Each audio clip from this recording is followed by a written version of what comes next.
Now to our big story, though, stemming back from May 25th, 2020. On that day, police in two cities killed two black men, George Floyd in Minneapolis, Dion Johnson in Phoenix. But unlike the Floyd case, no one will face criminal charges for the death of Dion Johnson. About a dozen people marching to the state capitol after sundown, chanting Johnson's name tonight, after the county attorney made her decision. ABC 15 investigator Melissa Blasius tells us why the Maricopa County attorney agrees an Arizona state trooper acted in self-defense when he fatally shot Johnson. Demands of justice for Dion, a frequent cry in the weeks of hot summer protests against police brutality in the valley. Now, 4 months after the 28-year-old's death, Maricopa County Attorney Alistair Adele has made her final decision. While this is a tragic outcome, criminal charges against the trooper are not warranted. Trooper George Cervantes told investigators he thought Dion Johnson was drunk when he was passed out behind the wheel near an exit on the Loop 101.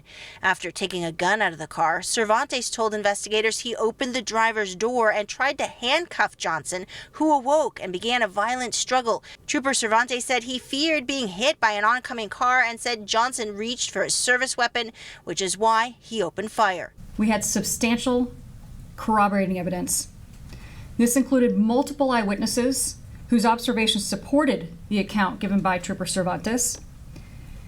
And there was also physical and photographic evidence that was consistent with what the trooper described. Trooper Cervantes did not have a body-worn camera or even a dash cam. Adele says she supports creating a mandate that all officers wear body cams in the field. When trying to determine what happens after an event like this, ending with the death of Mr. Johnson, more information is always better. Better for prosecutors. While Trooper Cervantes will not face criminal charges, he remains on administrative leave at the Department of Public Safety, pending the conclusion of an internal investigation. I'm investigator Melissa Blasius, ABC 15 Arizona. The family of Dion Johnson sounding off after that decision not to file charges. Meanwhile, relatives and activists saying they will continue fighting for justice, and they believe the trooper should have been judged by a jury, not acquitted by the county attorney.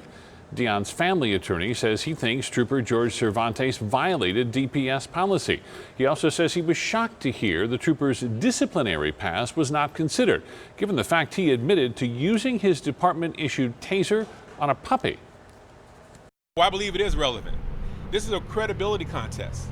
And when there's a lack of credibility by a particular witness, particularly a witness who shot and killed Dion Johnson, I think it's more prudent to charge George Cervantes with the crime of homicide. A dog is worth the taser, but a black man needs a gun. The attorney says they plan to file a civil lawsuit soon. Tonight on ABC 15 News at 10, what both activists and the county attorney agree needs to happen.